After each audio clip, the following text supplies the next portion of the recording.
In today's video, I'm going to teach you how to transfer ownership in Canva. Transferring ownership is really important if you're handing a workspace over to a new team lead, changing roles, or simply cleaning up who has overall control in your Canva team.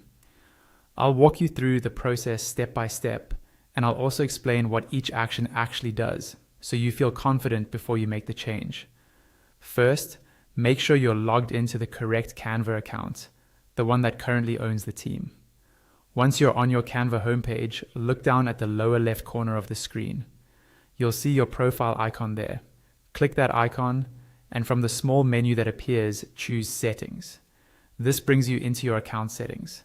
On the left side, there's another panel with different sections. Look for the option called Team Profile and click it. This area controls key details about your Canva team, including who the current owner is. Inside the team profile page, you'll see a button labeled Change Owner. Go ahead and click that. As soon as you do, a pop-up window will appear. Before you rush through it, take a moment to read what it says. Canva explains how changing the team owner works. When you nominate a new owner, that person has to accept the change. Once they accept, your own role will automatically switch from owner to admin for that team.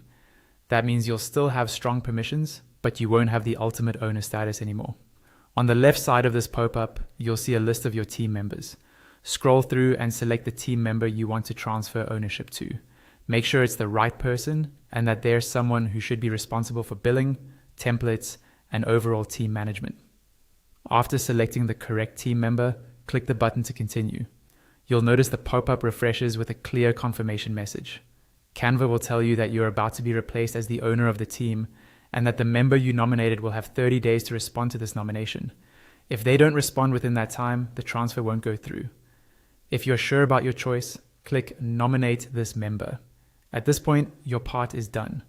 All you need to do now is wait for them to accept the request on their end. And that's it. Once they accept the nomination, ownership of the Canva team will be officially transferred, and your role will change to admin automatically.